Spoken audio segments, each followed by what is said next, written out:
Well, welcome, ladies and gentlemen, to another installment of Pit Pass Network interviews. Today, we are joined by Alex Clubb, driver in the Arca Menard series for the number '03 Ford for his family-owned Clubb Racing Incorporated team. Thanks so much for joining us, Alex. You're welcome. Good to talk with you today. Yeah, and then by the way, happy belated birthday. Your birthday was 3 days ago. Thank you. Yep, turned 32, so I'm starting to get a little old. Yeah, we all are. It But happens. yeah. But I guess how would you assess your season so far? Or actually, it ended. But how would you assess it this season? Um, it was our goal was to finish every race, but we had some issues. We finished better in the points this year than we did the previous year. We ran more races competitively than we did the previous year, so overall it went better. We were just using this year as a building year for next year to try to get all of our ducks in a row so that I could run full time and we could get our Elmore back and have a Yates motor and just get our program pepped up to where we can be a more competitive team and try to contend for top tens every race instead of here and there. So you always want to be better than you were, but um I mean with what we have for resources, I'll take what we had for this year. It was a good year. Yeah, and then you ran 14 of the 20 races, but the other drivers you had on your team was Brayton Laster, Casey Carden, Roger Carter, and AJ Moore. They drove the other six. So how much did those drivers help your organization this season? They helped quite a bit. Brayton actually, that was a deal where they Mullins Racing used our number, so we didn't have a super speedway car, so that worked out perfect for Daytona. We had hoped they were going to do Talladega too, but they weren't able to. So we took our car there, and it wasn't a super speedway car, so we just did a start and park there. Roger was a good deal. That was a guy that he gets a lot of flack for stuff, but I drove. That was where I started my ARCA career, was with him back in 2015, and it kind of came full circle where he drove for us for a race. He was wanting to do probably about 8 races this year, but just funding dried up and he wasn't able to. Um, AJ was a good deal. We helped him out because he was trying to stay up in the points, so he did a start and park for us at Watkins Glen. And Casey, we were really hoping for a better year for him, but just we had a shock break at Mid Ohio, and we were at Elko, and the motor blew up, and then we were at IRP, and the motor blew up in practice. So it was just a black cloud year for him, and he ended up going running Watkins Glen for another team because we just couldn't get our stuff together for him in time. And I told him, you need to go and try to be able to run, not come into a starting park. So he did that, and unfortunately, the team that he drove for, their transmission broke. So it was it's just a bad year all the way around for him. But we're hoping to get him back next year and work out some stuff. But overall, I mean, it was a good year. All the guys were pretty happy overall, so that's a plus always. Yeah, for sure. And then you mentioned Roger Carter actually got your foot in the door, like got you into racing the Arca Menard series. That was in 2015 you got your first opportunity in the Arca Menard series. So I guess how did the opportunity first come about with Roger in that So 2015? so in 2014, they had a Facebook post where they were looking for help um at the Madison Arca race. I think it was Madison, maybe it was Springfield. I think it was Springfield, and then we went there and helped them, and I was able to make the connection, and then a week or two later we went to the Madison race and helped him out, and then he knew I was a dirt guy, so he offered me the dirt races for a good price. So we made a deal, and then 2015 I did a start and park at Winchester, and then we ran both the dirt races. We we finished pretty good at Springfield, and then we ended up having the motor blow up at DeCoin. But that was how everything got going with him. And I've known him for 9 years, so he he's a decent guy. He's just had some things that have happened in the past, and everybody makes mistakes. You just got to learn from them. So I think now that he's gotten his life squared away, I think he's good to go now. Yeah, for sure. And that's really cool how it went like full circle moment. Like now you're the one who's helping him get some rides. So that's really cool. Yep. Yeah, it's really neat. And then you mentioned you're like a dirt racer or like that's what you like one of your specialties you like them. So you actually got top 10 earlier this season to coin. Um so yeah, what is it about dirt racing that makes you fit your driving style, I guess?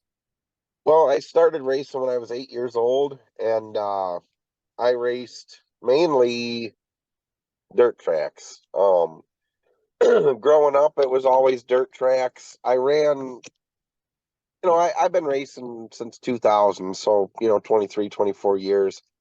Um, Basically, I would say I've got about 3 or 4 full seasons on asphalt.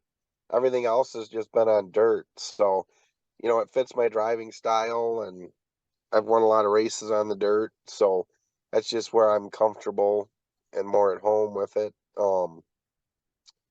And it's a good equalizer when we go to the dirt races too. So it helps littler teams where we can be a little more competitive. So we're actually hoping for this coming year that we can try for a top 5 at the dirt tracks. So fingers crossed on that. Yeah, I'll definitely keep my fingers crossed for you guys too. That'd be a really great achievement.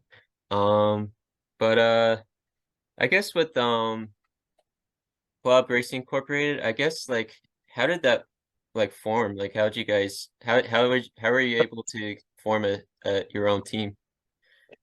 So after everything with Roger with running for him, I uh I just decided I was going to do my own thing, and I had a guy from Roger's team that he wanted to team up, and we tried going that excuse me, we tried going that route, and it just didn't work out. He didn't come up with the money he was supposed to, so we just put everything together, me and my dad, and we'd always been club family racing or just club racing, and I just decided, hey, with it being a professional series and that, we need to get it incorporated. We need to be, you know, where if something happens with somebody gets hurt or something, they can't come after us and sue us. So it's basically just we turn the race team into a business. And I mean, at this level, if you're going to run full time, it has to be a business because it's just so expensive to do everything. You're nickel and diamond everything. So, that's pretty much why we did it, just because number one, it is a business, and just the liability aspect of it. If heaven forbid someone were to get hurt, then they come after you and sue you. They can just sue the race team. They can't sue us individually. So, like I say, hopefully we never have to worry about that. But you know, in this day and age, everybody's sue happy, so got to be prepared. For sure. And then your team, has it always been Ford or have you started out as it different? We've always had Fords. It used to be a deal where you had to have the same body and same engine, and then recently they changed that. So we actually have a Chevy motor in the car right now, an SB2 that we finished the season with. But yeah, since we done our own thing in 2017, we've had Fords all through it with the steel bodies and the composites. And then your father, Brian, actually works on the pit box for you as your crew chief. So I guess what does it mean to have your own father helping you out in your racing journey right now? It's really cool. He's helped me my whole life. He raced before I raced, and my grandfather raced before my dad raced. So I'm a third generation driver, and my dad, he's gotten older and stuff like that, and my business has grown to the point that I was able to have him quit his job. So now he works full time for me, helping run the landscaping business that we have, and then he's able to work on the race cars and go to all the races and crew chief and spot and keep everything under control and working smooth. Very cool. And then you mentioned that your father and grandfather raced. What racing series did they race in? My grandfather, he just raced mainly what they called budget bumpers back in the 70s and 80s. So that was just basically your box stock street stocks, basically like your Crown Vic class that they got now that they're coming out with. Um, and then my dad, he ran mainly super late models. He ran some street stocks, but it was mainly super late models. And then he ran a few of the art go races back in the day, back in the 90s and stuff like that. Mainly was just a local racer with the Grundy County Speedway in Ileana, stuff like that. Um, and then it had always been my dream to run NASCAR, so I kind of got some opportunities, and then just decided to go for it with the ARCA stuff because I mean it's at the end of the day it's basically all the same thing, just a different name. So that was how we ended up where we're at now. Yeah, it's very cool. And then for your Clubb Racing Incorporated, actually like you actually took a break after 2015 and 2016 to start building up race cars for the 2017 when that was your first season with your own team. So I guess how Yep. much did 2016 on the sidelines watching races teach you about grit and perseverance, I guess? Well, it wasn't a lot of fun because we were supposed to be racing in 2016. And like I say, we had a partner that was going in 50-50 with us, and they weren't able to come up with the money. So that pretty much sidelined us for all of 16. And, it puts everything into perspective because it's so much money to do this. And if you don't have the money, you can't do it. So it was just a lot of work, a lot of frustration, and then we got everything together and we went to Springfield, our first race in 17, and we ended up getting wrecked about 58 laps into the race, and car got destroyed. I got hurt. So then it was just a thing of find some cars and rebuild for 2018, and that's what we did. And then we've been just pushing forward ever since. For sure. And then I guess because you're like one of the lead people there since it's your own racing team, what's like the day-to-day business stuff like in the shop and stuff throughout the week? I mean, my dad, he pretty much works on stuff 5 to 7 days a week. We run everything out of a little 3-car garage. We don't have any big, huge, fancy shop or anything. So, it just we're out in the country. We got a 3-car garage. We just run everything through that. And right now we're kind of slow. We're getting ready to amp back up to get ready for Daytona and that and the tests and everything. But usually it's 7 days a week. We're either working on the cars or going to a race or racing. So, there's never really an off season, but we're just taking a couple week little break to get our sanity back and get ready to do it all over again for the most part. Yeah, for sure. And then you mentioned like your team's like kind of out in the country, and I saw it's like headquartered actually in your hometown of Morris, Illinois. So I think that's really cool because the usual like NASCAR teams are in North Carolina.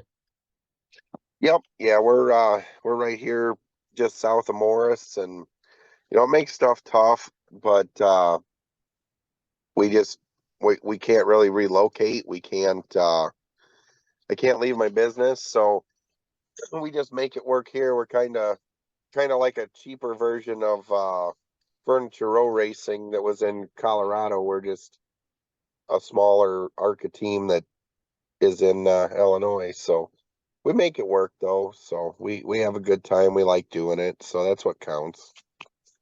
Yeah, that's really cool. And then you drive your team is the number 03. So is there any meaning behind that number? Or is it just a number you chose?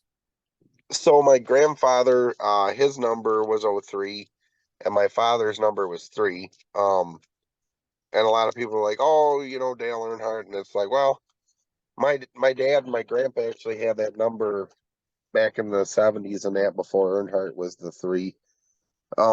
So I had been number 3 up until 2018, and then my grandfather passed away.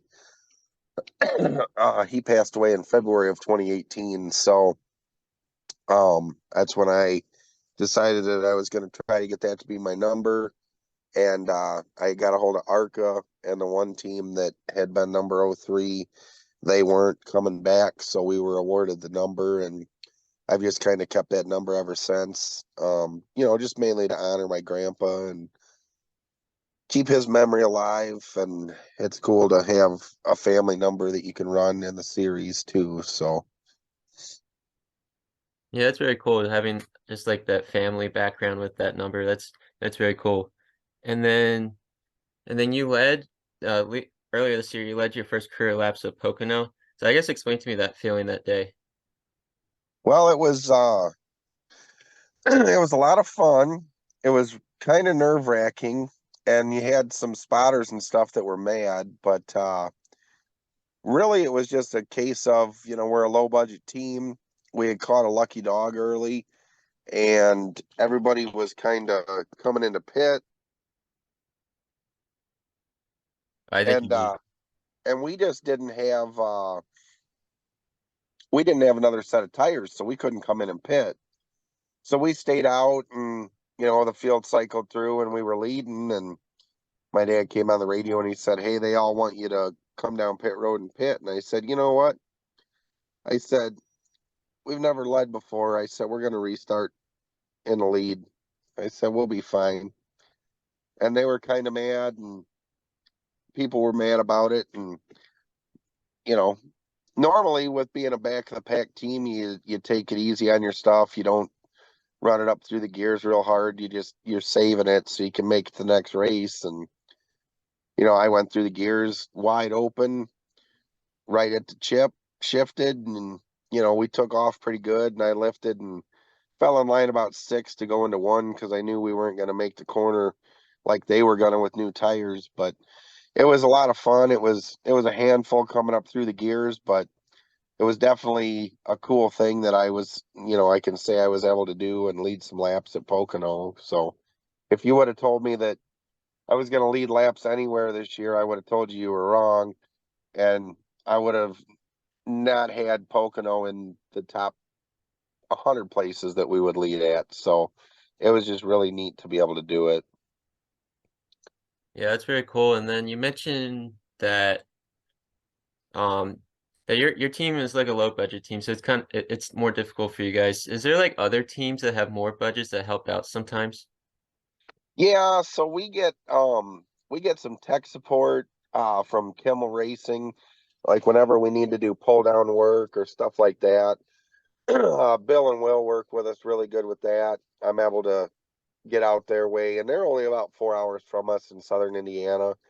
And then, when we're at the races, the Rhett Jones team, they always helped us with tires, and Venturini Motorsports always helps us with stuff too, with tires and whatever they can help us with. And then we actually we were able to get some help from RFK Racing for pit crew.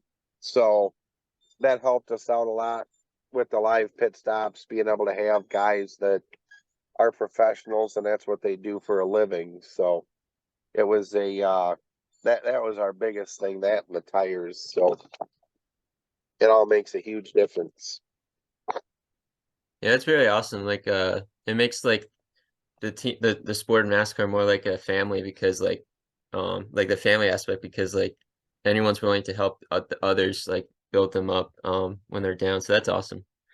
Yeah, it's awesome. And I mean, the thing with it too is you got to have us low budget teams to have a series. So, if we're not there, these guys can't race. So, that there's some of them that don't like us being there, but at the end of the day, we have to be there, or, you know, you'll have 9 or 10 cars and then you don't have a series. So, Yeah, for sure. And then you throughout your career you have 46 starts now in ARCA. So I guess which race would you say is the most memorable for you right as of this moment? I would say there's two of them. I'd say my very first race that I actually ran when we were at Springfield, and then the other one would be the Pocono race where we got to lead laps at. That's very cool. And I think Springfield's in Illinois, so that's your home track, right? Yep. Yes, that makes it that's really cool. Get your first ever start on a home on your home track. That's probably the best place to start your first race. Yeah, and it being a dirt track and all that makes it super fun, and it's just it's a fun place to get to sling a big heavy ARCA car like that around on a dirt track. So, For sure. And then I saw in an article that in your early days, you mentioned earlier like a local short track racer before. Now you're uh-huh. pursuing a NASCAR career. Yep. Um, so I guess um now you've gone like since like 2015 ARCA, but I think like beforehand too. How was that journey like in your younger days, like childhood, like to now?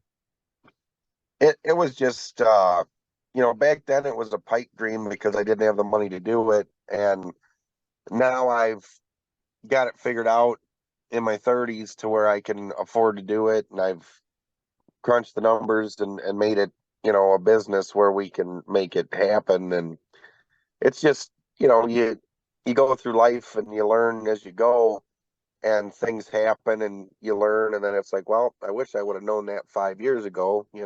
Kind of the same way with this. I wish I would have known 10 years ago what I know now.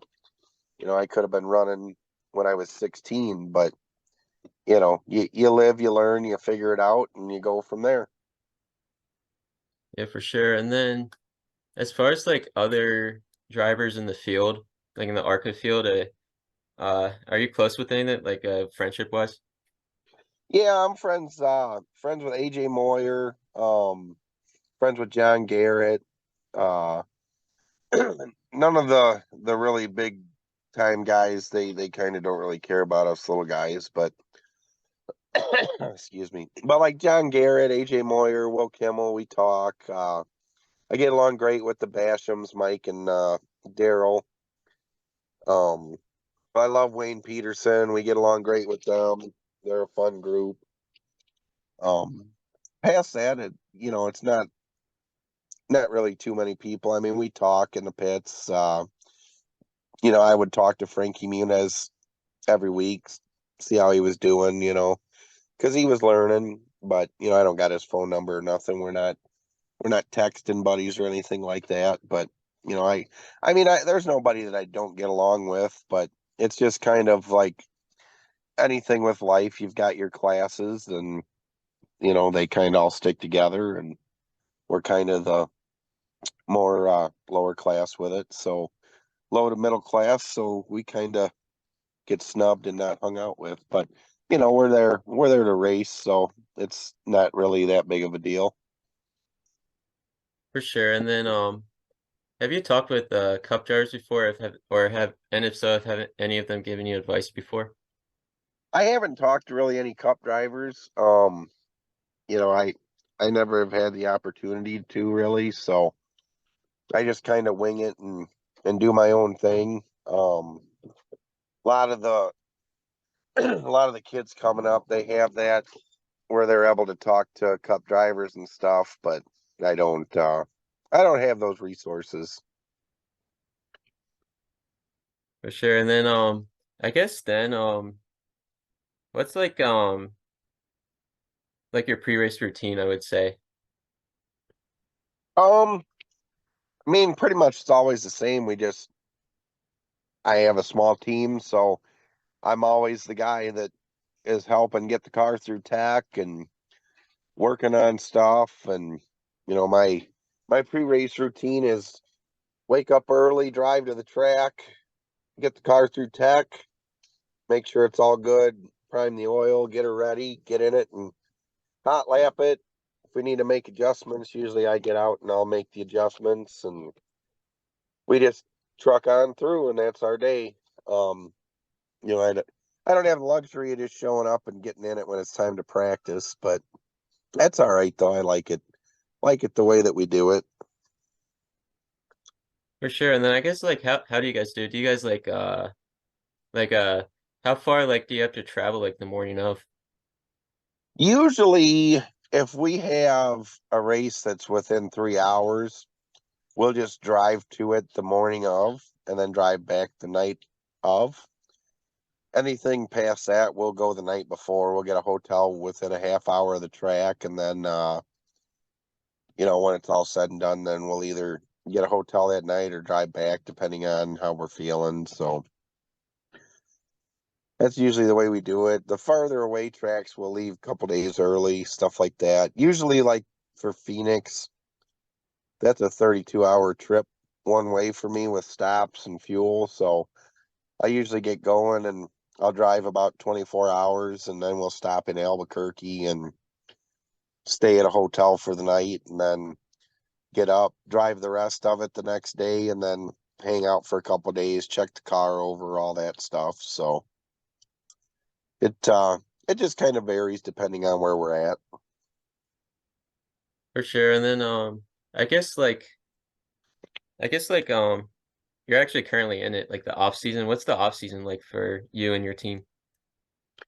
Like I say, we just take a couple weeks to kind of regroup, and then after that, it's just wide open. Whenever we're not working our day jobs, we're working on race cars and trying to get everything together and ready for the next season because we don't have 20 people at the shop working on stuff. It's me and my dad and a buddy here or there that shows up. So it's uh it's a lot of work to get everything gone through and done and stay on top of everything. For sure. And then I guess like going back to like right before the race, like how do you like control your nerves before? Honestly, I've done it so much I really don't get nervous anymore. I just get ready and I know the car's ready. It's the best that we can prepare it for what we're doing and um I just get in the car and go. Honestly, I'm only really nervous when we rent the car out. When we've got drivers in it. That just kind of makes me nervous, you know, that they could potentially wreck it or something like that. So you're kind of on pins and needles with that. But once the race gets going and everything settles in, it's kind of, you know, it's all good at that point for the most part.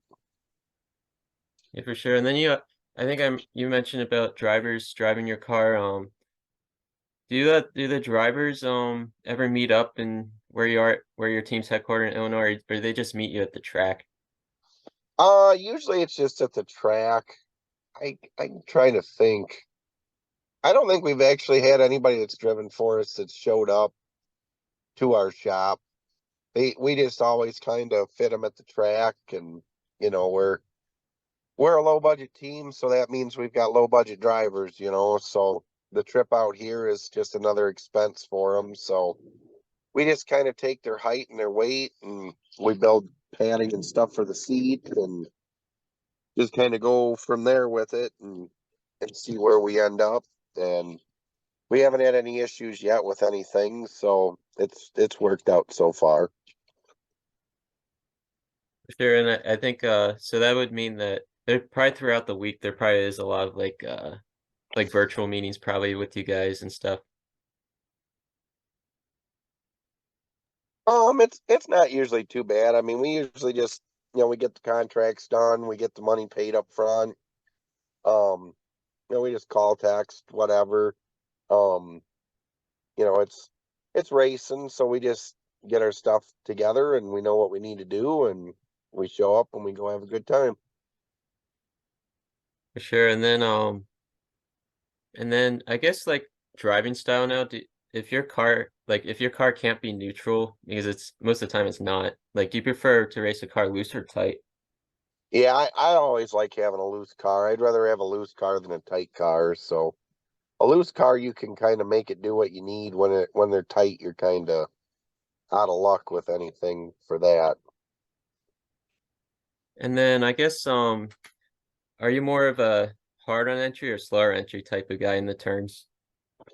I like to just drive them as hard as you can. So the harder and deeper you can drive it in, and the sooner you can get back on the gas, the more fun and better it is to me. For sure. And then I guess what's been your favorite track you've raced on over the years? I would say probably Bristol because it's Bristol. I've not had any good luck at Bristol yet, so hopefully next year will be different. IRP is a lot of fun too. Um, I would say honestly, probably the most fun track is Charlotte though, because it's really bumpy. It has a lot of character, and you got to drive the track. So you're more or less racing the track, not the other people. So I would say Charlotte's probably my favorite. Yeah, those are really good choices there. And then what's one track in your wish list that you would love to race on one day that you haven't raced on yet? Hmm. I don't know. I guess I could say Daytona because I haven't been there, but well, I'll get to knock that off the bucket list in February. So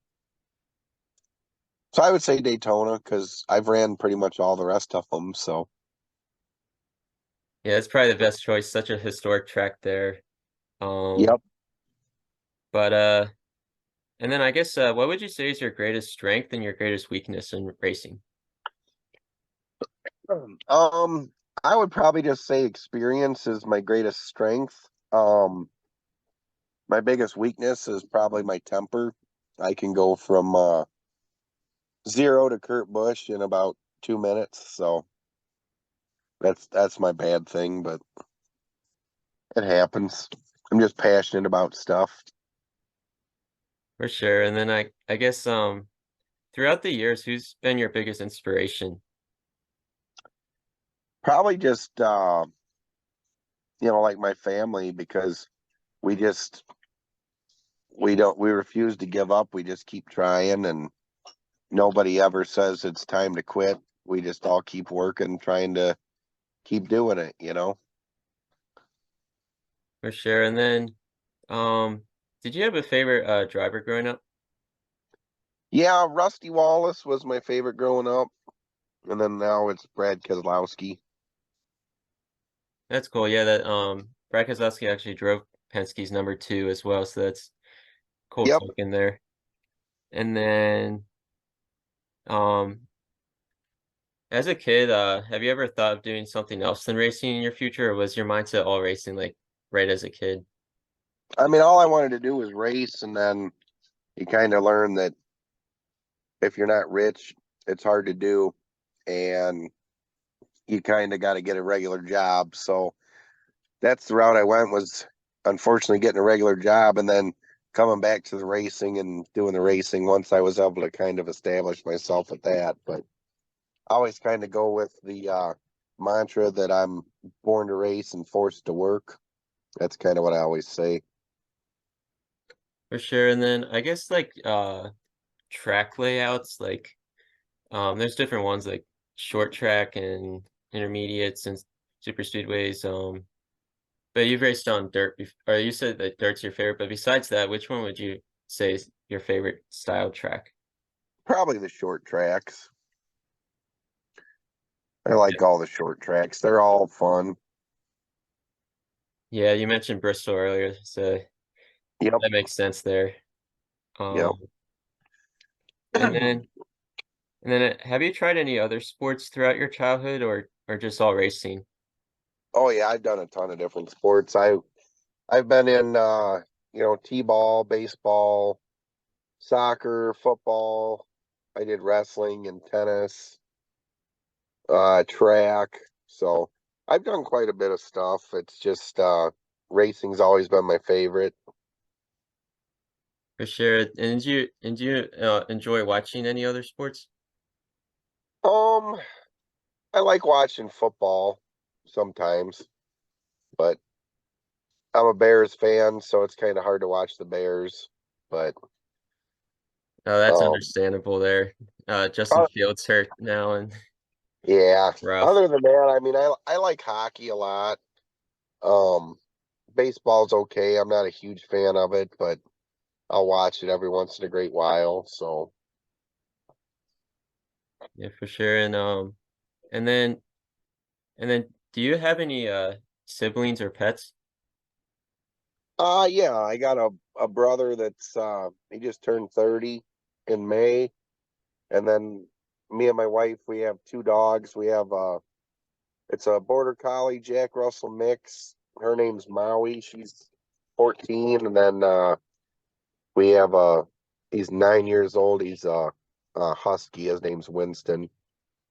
That's And very then cool. I've got one son too named Parker. And then we got another child on the way. Oh, congrats. That's very cool. Thanks. And and you mentioned you have a brother. Was he ever involved in racing or some or not? Yep, yeah, he races too. He just races more at the local level with stuff. He never really had the desire to go anywhere or do anything more. That's very cool. What was his car number? 86. Oh, cool. And Yep. any meaning behind that or I'm not sure. That was just the number he decided he wanted to run. for sure. And then also you mentioned earlier about your landscaping company you do on the side. How do you Uh-huh. juggle that company with your race team? So with that, I mean that's my main money. So we do that.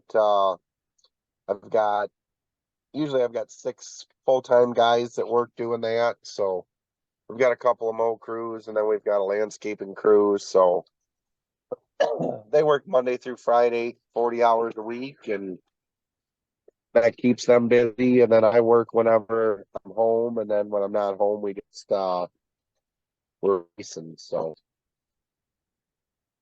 without the employees, we wouldn't be able to do what we do, but we have a good mixture of employees and they keep the show rolling for us. Yeah, for sure. And then outside of racing, what do you enjoy doing in your free time? Like you have some more now. Just doing stuff with my wife and kid mainly. Try to find time for them and do some fun stuff, take my kid to some cool places and just I outside of racing, I really don't like anything other than racing. So I'm one of those guys that I could race 7 days a week. So I just find time to do stuff with the wife and kid and that's about it. Yeah, I like that racer mindset there of just wanting to race all the time. So I like it. Yep. Um, but and then I guess looking ahead, is there any other races like outside market? Obviously the season's over, but is there any races you're doing like within the next couple months before the next season starts, Barca? No, I'm probably I'm probably done until Daytona. We did go to Rockford for the Goblin 250 Enduro that they had because it was the last one. Unfortunately, that track's closing down, so we went there for that. It's just basically an Enduro with four-cylinder cars. Um, so we just took a couple of beaters and went and had some fun. And my brother, he ended up doing the demolition derby after the race, and we just went and had a fun time. I think there was like 150 cars there, and I was running second and got a flat tire, so we ended up fifth, 2 laps down. But just a lot of fun, going there and doing that and hanging out with friends. Yeah, that's very cool. Um, and then I guess I have some fun questions here listed now here to end the interview. So I guess the first one, have you ever been overseas before? I've never been overseas. I have been to Hawaii though, which that's not the same, but it's technically kind of out of the country. You're halfway across the world, it feels like. Yeah. Yeah, I sometimes wonder why Hawaii is part of US like but and then Right. but if you would someday go overseas, what place would you want to visit? Um, I don't know. Probably like Italy, just because I like to eat. So get some good Italian food. Yeah, it's not a bad choice there. And then the next one, I would say, what is your favorite ice cream flavor? Strawberry. Oh yeah, that's a go-to there. And Yep. then and then what is on your bucket list? Um, Mainly just try to race till I'm about 100. So I don't really have anything I want to do other than race. I'm kind of a one-track mind kind of guy. So, I mean, honestly, my bucket list would be just to run a truck race, a Xfinity race, and a cup race. That's all I got on the bucket list. Yeah, I like that. That's a really good goal there. I like that. And then do you play any instruments, like know how to? Um, I haven't played in probably 15 years, but I used to be able to play the clarinet. That's what I played in band. And then I took a piano class in high school, so I used to be able to play the piano a little bit. So those were the only two instruments I really learned how to play, but it's been so long I couldn't tell you if I could play them or not anymore.